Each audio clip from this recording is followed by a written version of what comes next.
നമ്മുടെ സംസ്ഥാനത്ത് ഒരേ സമയം വികസനവും സാമൂഹ്യനീതിയും ഒരുമിച്ച് മുന്നോട്ട് കൊണ്ടുപോകാനാണ് കഴിഞ്ഞ ഘട്ടത്തിൽ ശ്രമിച്ചിട്ടുള്ളത്. അതിൻ്റെ വ്യക്തമായ തെളിവുകളാണ് ഭവന നിർമ്മാണ മേഖലയിലും മത്സ്യമേഖലയിൽ നടത്തിയ ഇടപെടൽ. നമ്മുടെ ഭൂരഹിതരും ഭവനരഹിതരുമായ ഒട്ടേറെ പേർ കേരളത്തിലുണ്ട്. അവർക്ക് സ്വന്തം വീട് ഒരു സ്വപ്നമായിരുന്നു. പക്ഷെ അതിനുള്ള സാമ്പത്തിക ശേഷി. അങ്ങനെയാണ് 2016 സർക്കാർ ലൈഫ് മിഷന് രൂപം കൊടുത്തു. ലൈഫ് മിഷൻ സാധാരണഗതിയിൽ ആരും എതിർക്കേണ്ട ഒരു കാര്യമാണ്.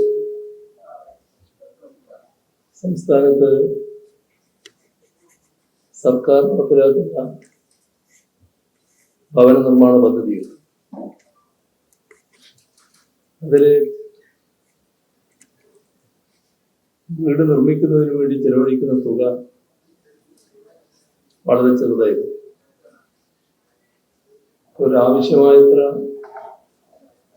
സൗകര്യത്തോടെയുള്ള വീട് ആ പണം കൊണ്ട് നിർവഹിക്കാൻ കഴിയില്ല. സർക്കാർ ആരംഭിച്ചത്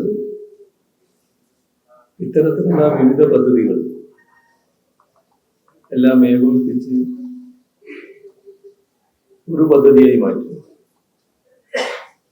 അതാണ് ലൈഫ് മിഷൻ. 4 ലക്ഷം രൂപയുടെ വീട് നിർമ്മിക്കാൻ കഴിയും. വളരെ സുതാര്യമായ നടപടിക്രമങ്ങളിലൂടെയാണ് അതിന്റെ ഗുണഭോക്താക്കളെ കണ്ടെത്തി 5 ലക്ഷം വീടുകളെങ്കിലും നിർമ്മിച്ച് നൽകുക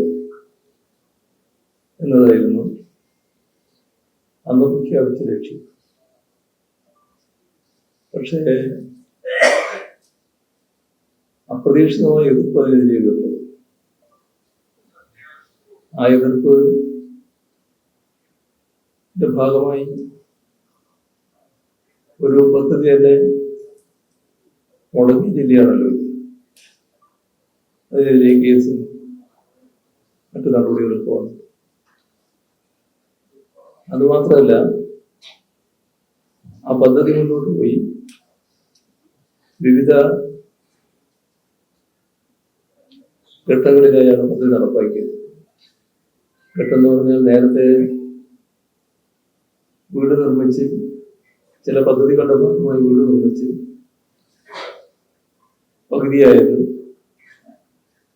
അല്ലെങ്കിൽ കുറച്ച് നിർമ്മിച്ചത്, അങ്ങനെയൊക്കെയുള്ളത് അവ പൂർത്തീകരിക്കുക. അതിനാണ് ആദ്യഘട്ടം. രണ്ടാമത്തെ ഘട്ടം സ്ഥലമുണ്ട്, വീടില്ല, അവർക്ക് വീട് നിർമ്മിക്കാനുള്ളതാണ്. മൂന്നാമത്തത് സ്ഥലവും വീടുമില്ല, അവർക്ക് വീട് നിർമ്മിക്കാനുള്ള പദ്ധതി. ഇത് നല്ല രീതിയിൽ പുരോഗമിച്ചുകൊണ്ടിരിക്കുകയും ആ ഗവൺമെന്റ് കാലാവധിയായി 5 വർഷമായി. 2021 തെരഞ്ഞെടുപ്പിൽ എല്ലാവരും മത്സരിക്കുക. ഇവിടെ ഈ ലൈഫ് പദ്ധതി മുടക്കുന്നതിന് ആകാവുന്നത് ചെയ്ത UDF ആ ഘട്ടത്തിൽ നയം പ്രഖ്യാപിച്ചു. UDF കൺവീനർ പരസ്യമായി തന്നെ പറഞ്ഞു, ആ തെരഞ്ഞെടുപ്പ് ഞങ്ങൾ അധികാരത്തിൽ വന്നാൽ ലൈഫ് മിഷൻ റദ്ദ് ചെയ്യും. ഇതായിരുന്നു UDF ഇതിനോട് സ്വീകരിച്ച സമീപനം. ഞങ്ങള് ഏതെങ്കിലും പക്ഷപാതപരമായ നിലപാട് അതിൽ സ്വീകരിച്ചു എന്ന ഒരാക്ഷേപവും ഒരു ഘട്ടത്തിലും ഉയർന്നിട്ടില്ല. പാവപ്പെട്ടവർക്ക് വീട് നിർമ്മിച്ചു നൽകുന്ന ഒരു പദ്ധതി എന്തിനാണ് റദ്ദ് ചെയ്യുമെന്ന് UDF പറഞ്ഞതെന്ന് ജനങ്ങൾക്ക് പിടികിട്ടാത്ത കാര്യം. ഏതായാലും LDF-ന് തുടർ ഭരണം 2021 സമ്മാനിച്ചതിന്റെ ഭാഗമായി ലൈഫിന് മറ്റു പ്രയാസങ്ങളുണ്ടായില്ല, തടസ്സങ്ങളുണ്ടായില്ല. ഇപ്പോ നേരത്തെ പ്രഖ്യാപിച്ച 5 ലക്ഷം വീട് എന്നത് പൂർത്തിയാക്കാൻ കഴിഞ്ഞുവെന്നതാണ് നമുക്ക് കാണാൻ സാധിക്കും. ഈ പദ്ധതിക്ക് സംസ്ഥാന സർക്കാർ ഇതുവരെ ഏകദേശം 19,000 കോടി രൂപയോളം ചെലവഴിച്ചിട്ടുണ്ട്. ഇത് സംസ്ഥാനത്തിൻ്റെതല്ല എന്നൊരു പ്രചരണം ചേർത്ത് നടത്തുന്നുണ്ട്. ഇതിനകത്ത് കേന്ദ്ര സർക്കാരിന്റെ ചെറിയൊരു വിഹിതമുണ്ട്. അത് ഈ പദ്ധതി ആരംഭിക്കുമ്പോൾ എല്ലാ പദ്ധതികളും കൂടി ഏകോപിപ്പിക്കാം, കേന്ദ്ര പദ്ധതികളും ഇതിന്റെ ഭാഗമായി എടുക്കാം എന്നായിരുന്നു പറഞ്ഞത്. അതിനുള്ള ചെറിയ തുക മാത്രമല്ല, കൂടുതൽ പണം വിട്ട് 4 ലക്ഷം രൂപയാക്കി വീട് നിർമ്മിക്കുന്ന പദ്ധതിയായി മാറ്റുക. ഇതില് കേന്ദ്ര സർക്കാരിന്റെ വിഹിതം 2,300 കോടി രൂപയാണ്. 19,000 കോടി രൂപ സംസ്ഥാനം ചെലവഴിക്കുമ്പോൾ ഉള്ള കേന്ദ്ര സർക്കാരിന്റെ വിഹിതമാണ് 2,300. നമ്മുടെ സംസ്ഥാനത്ത് ആകെ അന്ന് നൽകിയിരുന്ന സഹായം നേരത്തെ 25,000 രൂപയായിരുന്നു. അതാണ് 4 ലക്ഷമായി വർദ്ധിപ്പിക്കുന്ന അവസ്ഥയിലേക്ക് എത്തി. ഇവിടെ ഈ ഘട്ടത്തിൽ LDF സർക്കാരിന്റെ 2021 മുതൽ 26 വരെയുള്ള ഘട്ടം പൂർത്തിയാക്കുമ്പോൾ വളരെ അഭിമാനകരമായ നേട്ടമാണ് നേടാൻ ലഭിച്ചിട്ടുള്ളത്. അതിന്റെ ഭാഗമായാണ് 5 ലക്ഷം വീട് പൂർത്തിയാക്കാൻ കഴിഞ്ഞത്. ഇതേപോലെ തന്നെ ഏറ്റവും പ്രധാനപ്പെട്ട മറ്റൊരു പദ്ധതിയാണ് മത്സ്യത്തൊഴിലാളികൾക്കായി നടപ്പിലാക്കിയ പുനർഗേഹം പദ്ധതി. 2,450 കോടി രൂപയാണ് അതിനുവേണ്ടി ചെലവഴിക്കുന്നത്. ഈ പദ്ധതിയിലൂടെ 2,625 വീടുകളും 738 ഫ്ലാറ്റുകളും പൂർത്തിയാക്കാനായിട്ടുണ്ട്. ഇതുകൂടാതെ വിവിധ ഘട്ടങ്ങളിൽ കിടക്കുന്ന വീട് 1,271 വീടുകൾ, 788 വീട് ഫ്ലാറ്റുകൾ നിർമ്മാണത്തിന്റെ വിവിധ ഘട്ടങ്ങളിൽ.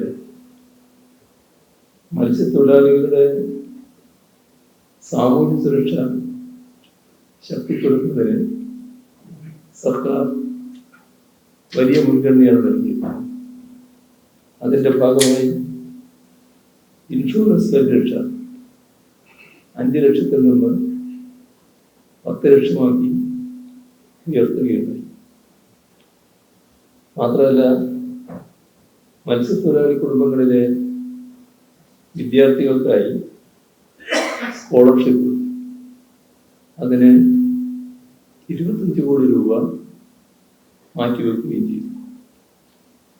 മാത്രമല്ല, മത്സ്യബന്ധന അടിസ്ഥാന സൗകര്യങ്ങൾ മത്സ്യത്തൊഴിലാളികൾ പൊതുവിൽ ആവശ്യപ്പെടുന്ന കാര്യമാണ്.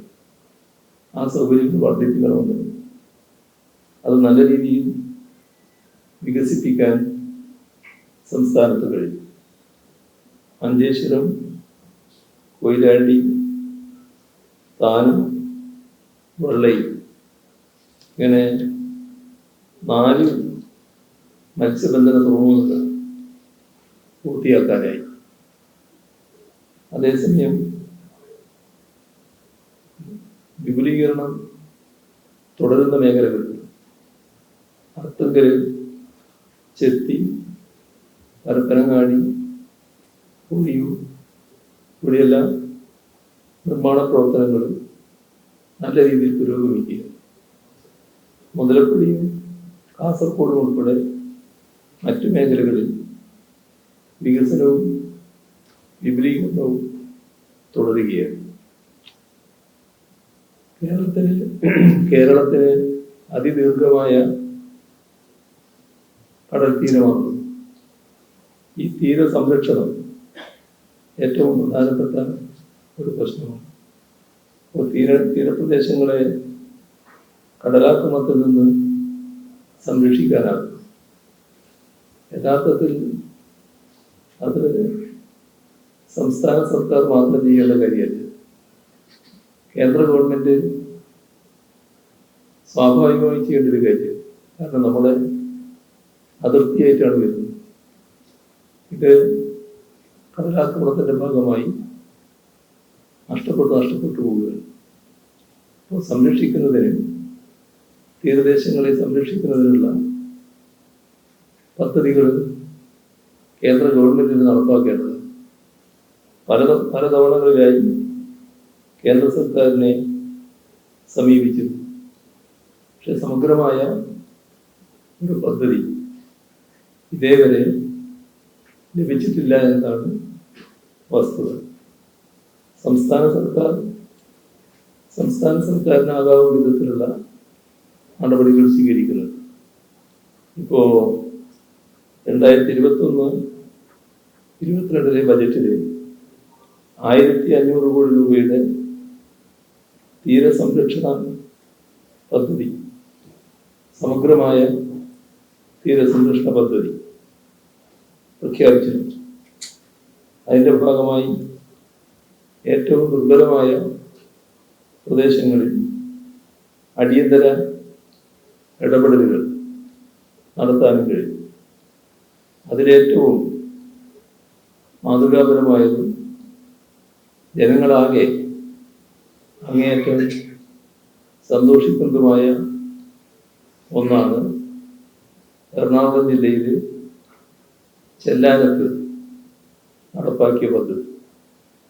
അവിടെ 344 കോടി 20 ലക്ഷം രൂപ ചെലവഴിച്ച് 7.3 കിലോമീറ്റർ നീളത്തിൽ ടെട്രാപോഡ് ഉപയോഗിച്ചുള്ള ശക്തമായ കടൽ ഭിത്തിയാണ് നിർമ്മിച്ചത്. സമുദ്രനിരപ്പിൽ നിന്ന് 6.1 മീറ്റർ ഉയരത്തിൽ നിർമ്മിച്ച ഈ ഭിത്തി ശക്തമായ തിരമാലകളെ തടയാൻ കെൽപ്പുള്ളതാണ്. അവിടെ ഉണ്ടായിരുന്ന പതിവ് കടൽ ക്ഷോഭിച്ചാൽ, മഴ കനത്താൽ ചെല്ലാനത്തെ വീടുകളെല്ലാം വെള്ളം കയറി. ഇപ്പോ അലലില്ലാതെ അവർക്ക് ജീവിക്കാൻ കഴിയും. ആ പ്രശ്നത്തിന് നല്ല രീതിയിൽ പരിഹാരം കാണാനായി അതിൻ്റെ ഭാഗമായി ശക്തമായ തിരമാലകളെ ഇതിന് തടയാൻ ശേഷിയുണ്ട് എന്ന് തെളിയിക്കപ്പെട്ടു കഴിഞ്ഞു. ഇതിൻ്റെ രണ്ടാം ഘട്ടമായി പുത്തൻതോട് മുതൽ മാനാശ്ശേരി വരെ 6.1 കിലോമീറ്റർ ഭാഗത്ത് കടൽ ഭിത്തി നിർമ്മിക്കാൻ 404 കോടി രൂപയുടെ ഭരണാനുമതി നൽകിക്കഴിഞ്ഞു. ഈ രണ്ട് ഘട്ടങ്ങളും പൂർത്തിയാകുന്നതോടെ ചെല്ലാന മേഖലയിലെ കടലാക്രമണ ഭീഷണിക്ക് സ്ഥിരമായ പരിഹാരമാണ്. നമ്മുടെ സംസ്ഥാനത്ത് തീരദേശമെടുത്ത് വിവിധ ഹോട്ട്സ്പോട്ടുകൾ ശംഖുമുഖം, വർക്കല, ആലപ്പാട്, വലിയഴിക്കൽ, വൈപ്പിൻ, കൊടുങ്ങല്ലൂർ, കയ്പമംഗലം, പൊന്നാനി, കാപ്പാട്, തലശ്ശേരി, വലിയവറം ഇവിടങ്ങളിൽ ADBയുടെ ധനസഹായത്തോടെ തീരസംരക്ഷണ പദ്ധതികൾ നടപ്പിലാക്കാനാണ് സർക്കാർ ഉദ്ദേശിക്കുന്നത്. അപ്പോൾ ജനങ്ങൾക്ക് സുരക്ഷിതമായ വീട് ഉറപ്പാക്കുന്നതിനും തീരദേശ ജനങ്ങളുടെ ജീവനും സ്വത്തിനും സംരക്ഷണം നൽകുന്നതിനും കൃത്യമായ ആസൂത്രണം ഉണ്ടായിട്ടുണ്ട്, ദൃഢമായ ഇടപെടലുകൾ ഉണ്ടായിട്ടുണ്ട്. അതിൻ്റെ ഫലം നാടും ജനങ്ങളും നല്ല രീതിയിൽ അനുഭവിക്കുന്നുണ്ട് എന്നതുകൂടിയാണ് നമുക്ക് കാണാൻ സാധിക്കുന്നത്. ഇത്രയാണ് ആമുഖമായി പറയാനുള്ളത്.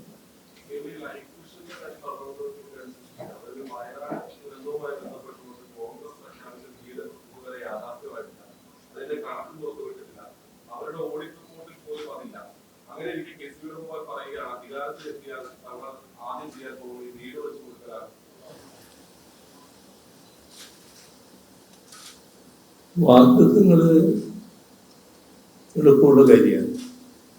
പക്ഷേ നൽകുന്ന വാഗ്ദാനങ്ങൾ നടപ്പാക്കലാണല്ലോ പ്രധാനം. ഇവിടെ ജനങ്ങൾ ഇതിലെല്ലാമുള്ള വ്യത്യാസങ്ങൾ നേരിട്ട് അനുഭവിക്കുന്നവർ, കണ്ടു മനസ്സിലാക്കുന്നവർ.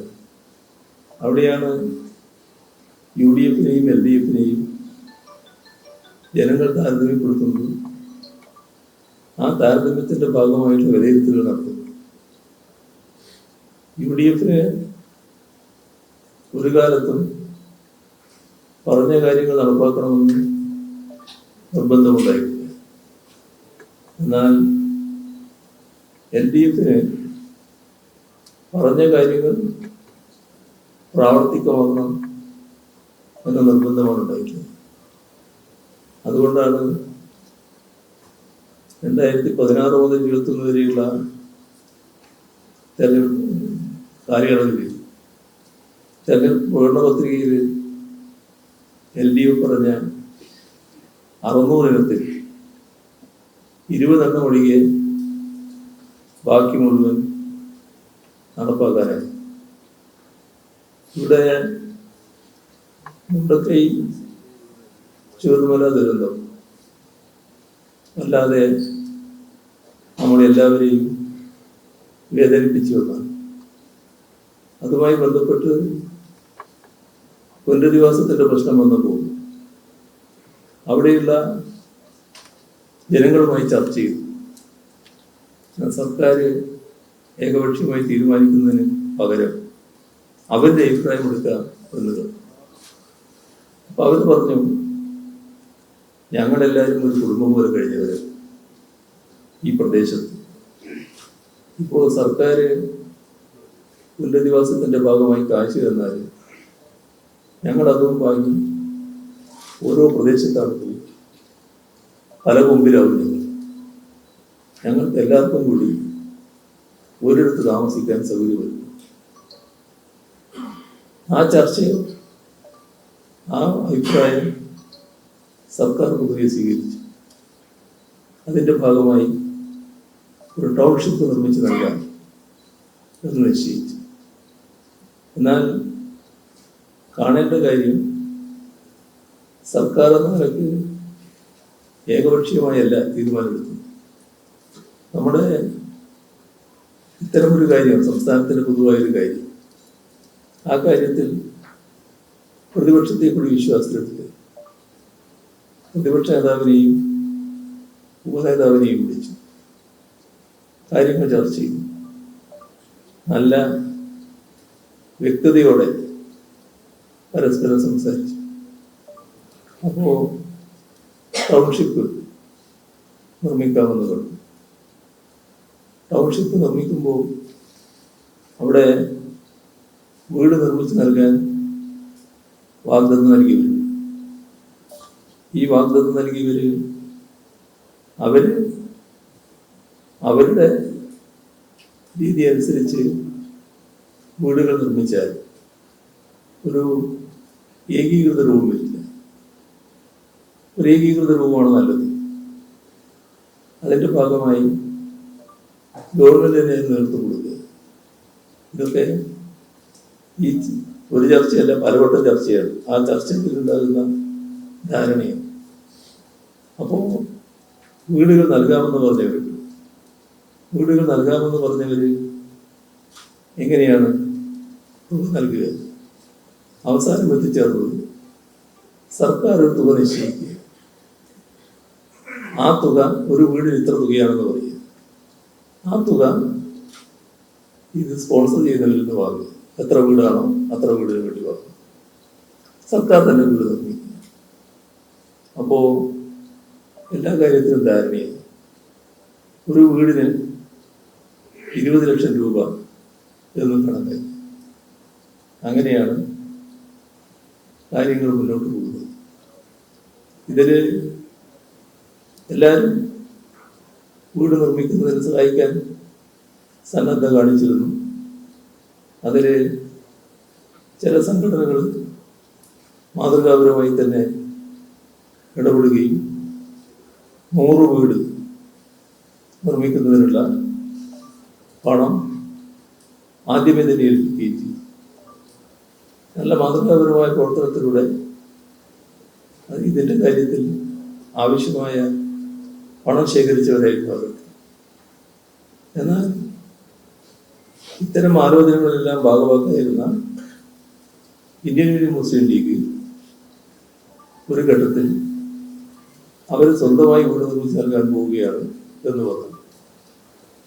അപ്പോഴും പ്രതിപക്ഷ നേതാവുമായി ചർച്ച ചെയ്യുന്നത് എന്താണ് അങ്ങനെ ഒരു നിലയെടുത്തത്? നമ്മളെല്ലാവരും കൂടി ഇവരെടുത്ത് വീട് നിർമ്മിച്ച് നൽകാനല്ലേ കണ്ടിരുന്നത്. ഏതായാലും അവരവരുടെ നിലപാടുമായി മുന്നോട്ട്. അപ്പോഴും കോൺഗ്രസ് ഇതുമായി സഹകരിക്കുന്നതാണ് അന്നേരം കാരണം. അതിനകത്ത് സഹകരണം എങ്ങനെയാണ്? എത്ര വീടാണോ നിർമ്മിക്കുന്നത് ആ വീടിന് കണക്കാക്കിയ പണം നൽകണം. അത് പിന്നീട് കോൺഗ്രസ് നിലപാട് മാറ്റും. അത് പണം ഉള്ളതുകൊണ്ടാണോ ഇല്ലാത്തതുകൊണ്ടാണോ എന്നൊന്നും ഞങ്ങൾക്ക് പറയാൻ കഴിയുന്ന കാര്യമല്ല. ഒരു കാര്യം അന്നേരം തന്നെ വ്യക്തമാക്കിയിരുന്നു. ഈ വാഗ്ദത്തം ചെയ്തവര് പണം നൽകാതിരുന്നാൽ നമുക്ക് വീട് പൂർത്തീകരിക്കാതിരിക്കാൻ പറ്റില്ല. പൂർത്തീകരിക്കൽ പ്രധാനമാണ്. അപ്പോൾ പണം തന്നാലും തന്നില്ലെങ്കിലും പൂർത്തീകരിക്കൽ സർക്കാരിൻ്റെ ബാധ്യതയായിരിക്കും എന്ന് അവരുമായുള്ള ചർച്ചയിൽ തന്നെ വ്യക്തമാക്കുന്നുണ്ടായിരുന്നു. ഏതായാലും കോൺഗ്രസ് വേറെ വീട് നിർമ്മിക്കുകയാണെന്ന് പറഞ്ഞു. അതിന് പിന്നെ സ്ഥലമെടുക്കുന്നുണ്ട് കിട്ടും. അതിൻ്റെ ശേഷമുള്ള കാര്യങ്ങൾ എവിടെയും എത്തിയിട്ടില്ല എന്നുള്ളതാണ് ഉള്ള അനുഭവം. ആ പണവുമായി ബന്ധപ്പെട്ട് പിരിച്ച പണവുമായി ബന്ധപ്പെട്ട് ഒട്ടേറെ വിവാദങ്ങൾ ഉയർന്നു വന്നിട്ടുണ്ട്. അതിനൊന്നും കൃത്യമായൊരു വിശദീകരണം നേതൃത്വത്തിൽ നിന്നും കോൺഗ്രസ് നേതൃത്വത്തിൽ നിന്നും ഉണ്ടായതായി നമുക്കാർക്കും അനുഭവമില്ല. അത് അവർ തീരുമാനിക്കേണ്ട കാര്യമാണ്. എന്നാൽ അവർ തീരുമാനിക്കേണ്ട കാര്യമാണെന്ന് പറയുമ്പോൾ തന്നെ ഇതൊരു പൊതുവായ കാര്യമാണ്. നമ്മുടെ നാട്ടിൽ ദുരന്തമുണ്ടായാൽ ആ ദുരന്തത്തിൻ്റെ ഭാഗമായി സഹായിക്കുന്നതിന് വേണ്ടി എന്ന് പറഞ്ഞുകൊണ്ട് പണം പിരിച്ച് അതിനു വേണ്ടി ചെലവഴിക്കാതിരിക്കുക, അത് ദുരുപയോഗിക്കുക, അത് ഗൗരവമായി കാണേണ്ട ഒരു കാര്യം. അത്തരം കാര്യങ്ങളിൽ എന്ത് നടപടി സ്വീകരിക്കണമെന്ന് ഭാവി കേരളം തീരുമാനിക്കേണ്ടതുണ്ട് എന്നാണ് തോന്നുന്നത്. പ്രതിപക്ഷ നേതാവ് വി ഡി സതീശന്റെ ഒരു അഭിമുഖം മനോരമയിൽ വന്നത് ഫേസ്ബുക്കിൽ നിന്ന് കേരള പോലീസ് ഇടപെട്ട് നീക്കം ചെയ്തു. അതിനൊരു മറുപടിയും കേരള പോലീസ് പറയുന്നത് കമന്റുകളിൽ സംഘർഷം ഉണ്ടാക്കുന്നതാണ്. അത്തരം നടപടി കേരള പോലീസിന്റെ നടപടി ശരിയാവും?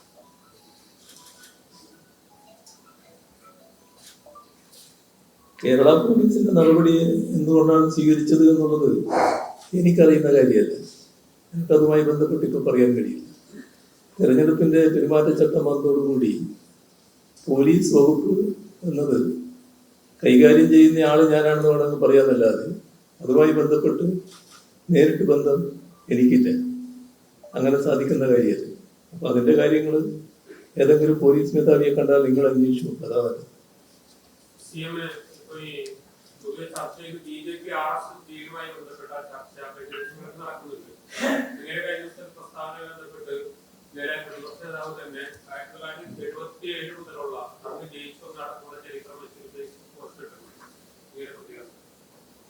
അത് ശുദ്ധ അസംബന്ധം പറയാൻ ഒരു മടിയും സതീശനും ഇല്ല എന്നുള്ളത് കാണിക്കുന്നത്. 1977 അവിടുത്തെ സ്ഥിതി എന്തായിരുന്നു എന്ന് അന്വേഷിച്ചു നോക്കണം. ആരായിരുന്നു RSSനെതിരെ അവിടെ ശക്തമായ നിലപാട് സ്വീകരിക്കുന്നത്? ആ കാലത്താണല്ലോ ഇവരുടെ പ്രസിഡന്റ് പിന്നീട് പറഞ്ഞത് വെളിപ്പെടുത്തിയത്. ഞാനായിരുന്നു RSS ശാഖക്ക് സംരക്ഷണം നൽകിയത്, അതിന് ആളുകളെ അയച്ചത് ഞാനായിരുന്നു, അത് മാർക്സിസ്റ്റുകാരിൽ നിന്ന് സംരക്ഷണം കൊടുക്കാൻ വേണ്ടിയായിരുന്നു എന്നൊക്കെ പറഞ്ഞത് ഇദ്ദേഹത്തിന്റെ തന്നെ, ഇദ്ദേഹം എല്ലാം കൂടി പ്രസിഡന്റാക്കിയ ആളായിരുന്നു. അതായിരുന്നു അന്നത്തെ കണ്ണൂരിന്റെ അവസ്ഥ.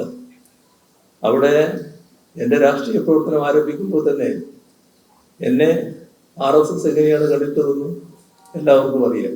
ഞാനത് നേരത്തെ ചില ഘട്ടങ്ങളിൽ പറഞ്ഞതാണ്. ഇപ്പൊ ഈ തെരഞ്ഞെടുപ്പിന്റെ ഘട്ടത്തിൽ വീണ്ടും അത് പറയേണ്ട കാര്യമില്ല.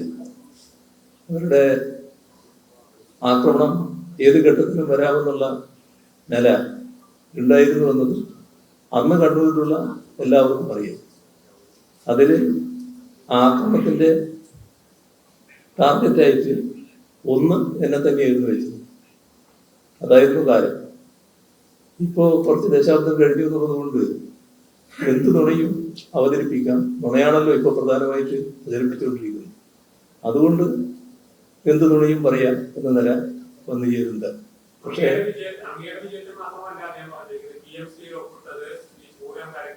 അല്ല, നിങ്ങൾ ഒരുപാട് ചോദ്യം ചോദിച്ചാൽ ശരിയാവില്ല. ഞാൻ പറഞ്ഞതിന് വല്ലാത്ത വിഷമായിട്ട് ഞാനിത് പറയാൻ പാടില്ലാതിരുന്നു വിചാരിക്കുന്നുണ്ട്. എന്തോ കുറച്ച് വിഷമമുണ്ടായത് പറയുന്നത്.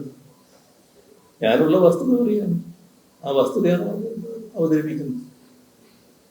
ഇവിടെ ആരാ RSSുമായിട്ട് ബന്ധപ്പെട്ടതെന്ന് നിങ്ങൾക്ക് അറിയില്ലേ? ഞാൻ വീണ്ടും അത് പറയാൻ നോക്കണം. എന്താ നിങ്ങളെ പോലുള്ളവർ ഈ കാര്യങ്ങൾ മനസ്സിലാക്കുന്നില്ലേ? പഠിക്കാൻ തയ്യാറാകുന്നില്ലേ? അല്ല വേറെ എന്തെങ്കിലും വേണ്ടി പറയാണ്? ഈ കാലം തന്നെ എടുത്തു നോക്ക്. ആരാണ് RSSുമായി ബന്ധപ്പെട്ടത്? അന്ന് സഖാവ് EMS നല്ല രീതിയിൽ കേരളത്തിന്റെ പൊതുവായ ജനസമ്മതമല്ലേ. പക്ഷേ EMSനെ പട്ടാമ്പിയിൽ തോൽപ്പിക്കാൻ ആരുമായിട്ടായിരുന്നു ബന്ധപ്പെട്ടത്?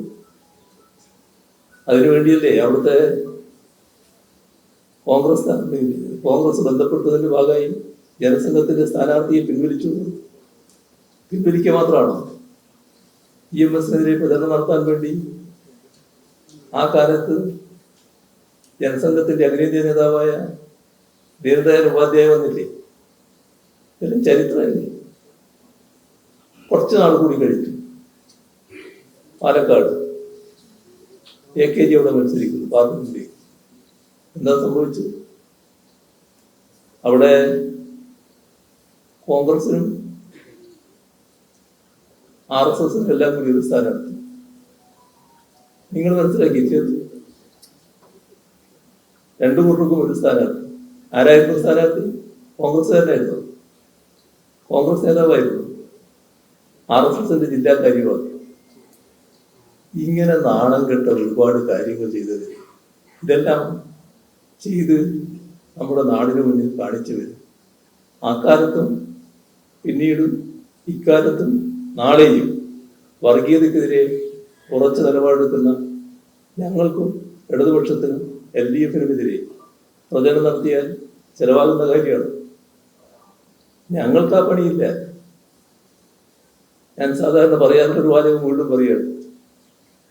ചില്ലറ വോട്ടിനും 4 സീറ്റിനും വേണ്ടി രാഷ്ട്രീയ ജനതരം കാണിക്കുന്ന പതിവ് ഞങ്ങൾക്കില്ല. അതിലപ്പുറം ചെയ്തില്ല. പാലക്കാട് ഉൾപ്പെടെ ഡീൽ നടന്നിട്ടുണ്ടെന്ന് അങ്ങ് നേരത്തെ പറഞ്ഞത്.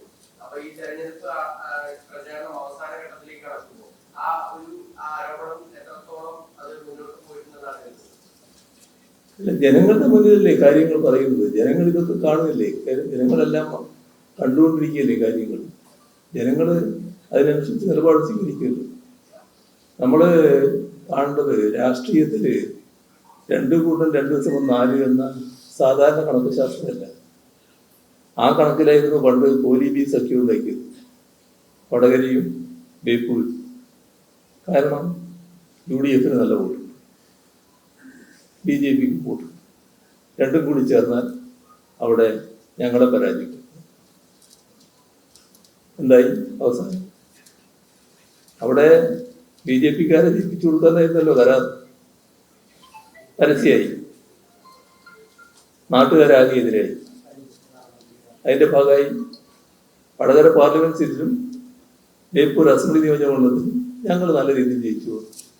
അപ്പം നാട്ടുകാരൊക്കെ വിലയിരുത്തുന്നുണ്ട്. നാടിനെയും ജനങ്ങളെയും നമ്മൾ വില കുറച്ച് കാണരുത്. അതാണ്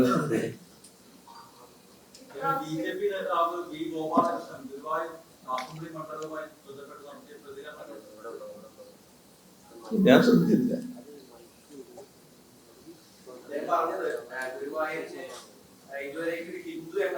ആ ശരി ശരി, അത് ശരിയാണ്.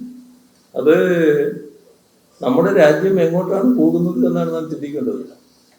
നമ്മുടെ നാടിനെയും രാജ്യത്തിന്റെ മറ്റു ഭാഗങ്ങളിലുള്ളതുപോലെ അവര മതവിദ്വേഷത്തിലേക്ക് എത്തിക്കാനുള്ള നീക്കത്തിന്റെ ഭാഗമാണ്. അതിന്റെ ഭാഗമായിട്ടാണ് ഇത്തരം ഒരു പ്രസ്താവന നടത്തിയത്. എത്ര തെറ്റായ നിലപാടാണ്! എങ്ങനെയാണ് അത്തരം ഒരു പ്രസ്താവന നടത്താൻ കഴിയുന്നത്? BJP-ക്കാകാം, കാരണം RSS-ന്റെ നേതൃത്വം അംഗീകരിച്ച രാഷ്ട്രീയ പാർട്ടിയാണ്. പക്ഷേ നമ്മൾ ചിന്തിക്കണം, നമ്മുടെ നാടിന്റെ അവസ്ഥ എന്താകുന്നത്. നമ്മുടെ നാട് മതനിരപേക്ഷതയുടെ വിളനിലമാണ്. ജാതിഭേദമോ മതദ്വേഷമോ ഇല്ലാതെ എല്ലാവർക്കും സോദരന്മാരായി കഴിയാൻ, ജീവിക്കാൻ പറ്റുന്ന സ്ഥലമാണിത്. ഇവിടെ ഇതാണ് തുറന്നു വരുന്ന രീതി. അപ്പൊ അവിടെയാണ് ഓരോ മണ്ഡലത്തിലും ജയിച്ചു വരുന്ന ആളുകൾ അവര് വ്യത്യസ്ത മതവിഭാഗങ്ങളിൽപ്പെട്ടവരുണ്ട്, വ്യത്യസ്ത ജാതി വിഭാഗങ്ങളിൽപ്പെട്ടവരുണ്ട്. ഏതെങ്കിലും ഒരു മതത്തിൽപ്പെട്ടവർ മാത്രമേ മത്സരിക്കാനും ജയിക്കാനും പറ്റൂ എന്ന നില സ്വീകരിക്കുന്നത് അങ്ങേയറ്റം വിഘടനവാദമാണ്. ജനങ്ങളെ ശത്രുക്കളാക്കി മാറ്റുന്നതിനുള്ള, ശത്രുക്കളായി ചേർതിരിക്കുന്നതിനുള്ള, കമ്പാർട്ട്മെന്റുകളാക്കി തിരിക്കുന്നതിനുള്ള നീക്കത്തിന്റെ ഭാഗമാണ്. RSS-ഉം BJP-യും മറ്റും സംഘപരിവാർ പൊതുവിൽ കേരളത്തിന് പുറത്ത് രാജ്യത്തിന്റെ പല ഭാഗങ്ങളിൽ ശ്രമിച്ചുകൊണ്ടിരിക്കുന്ന കാര്യമാണ്. പക്ഷേ ഇവിടെയാണ് കഴിഞ്ഞ 10 വർഷമായി ഒരു വർഗീയ സംഘർഷവും വർഗീയ കലാപവും ഇല്ലാതിരിക്കുന്നത്. കാരണം വർഗീയതയോട് വിട്ടുവീഴ്ചയില്ലാത്ത സമീപനം സ്വീകരിക്കും. ഒരു വർഗീയതയെയും ചാരി നിൽക്കുന്നില്ല. ഏത് വർഗീയതയായാലും വർഗീയ സംഘർഷം ഉണ്ടാക്കാൻ ശ്രമിച്ചാൽ കർക്കശമായ നടപടികളുണ്ടാകും. ഈ നാടിന്റെ ഈ രീതി അട്ടിമറിക്കണമെന്ന് ആഗ്രഹിക്കുന്നവരുടെ കൂട്ടത്തിലാണ് സംഘപരിവാർ. അതിന്റെ ഭാഗമായുള്ള ഒരു പ്രസ്താവനയായിട്ടാണ് അതിനെ കാണുന്നത്. ഗുരുവായൂരിലെ ജനങ്ങൾ അത്തരം പ്രസ്താവന കൊണ്ടൊന്നും തെറ്റിദ്ധരിക്കപ്പെട്ടില്ല. അവിടുത്തെ ഇതേവരെയുള്ള MLA-മാരുടെ ചരിത്രം പരിശോധിച്ചാൽ LDF-ന്റെ MLA-മാരായി പ്രവർത്തിച്ചവരെല്ലാം എല്ലാവർക്കും സ്വീകാര്യരായിരുന്നു. നല്ല തോതിലുള്ള പിന്തുണയാണ് കിട്ടിവന്നിട്ടത്. ആ പിന്തുണയുടെ ഭാഗമായിട്ട് തന്നെയാണ് LDF തുടർച്ചയായി ഗുരുവായൂരിൽ ജയിച്ചു വരുന്നത്. അതിനെ മറ്റൊരു രീതിയിൽ ഒരു മതബോധമുയർത്തി വഴിതെറ്റിക്കാനാകുമോ എന്നതാണ് ഇപ്പോൾ BJP ശ്രമിക്കുന്നത്. അത് LDF-ന് വിജയം സുനിശ്ചിതമായ ഒരു മണ്ഡലത്തിൽ LDF-നെ പരാജയപ്പെടുത്താനുള്ള കുൽസിത നീക്കത്തിന്റെ ഭാഗമാണ്. അത് ജനങ്ങൾ തിരിച്ചറിയുമെന്ന് തന്നെയാണ് പ്രതീക്ഷിക്കുന്നത്. നല്ല നിലയിൽ LDF-നെ മുൻകാലങ്ങളിൽ ജയിപ്പിക്കുന്നത് പോലെ തന്നെ ജയിപ്പിക്കുന്നതിനുള്ള നിലപാട് ജനങ്ങൾ സ്വീകരിക്കുമെന്നും കാണുകയാണ്. ഇത്തവണ പല സ്ഥലങ്ങളിലും അമ്പലപ്പുഴ ഉൾപ്പെടെയുള്ള സ്ഥാനാർത്ഥികളോട് അവർ വിജയമുണ്ടാവും ചെയ്യും. നിങ്ങൾ ഉദ്ദേശിക്കുന്ന സ്ഥലങ്ങളിൽ ഒരു പ്രശ്നവും CPIM-നോ LDF-നോ ഉണ്ടാകില്ല. നല്ല മികവാർന്ന വിജയം അത്തരം സ്ഥലങ്ങളിലൊക്കെ LDF നേടുക തന്നെ ചെയ്യും. ഒരു പോറലും LDF-ന് ഏൽക്കില്ല. ഈ പറയുന്നവർക്ക് അങ്ങനെ ഒരു പോറൽ ഏൽപ്പിക്കാനും കഴിയും.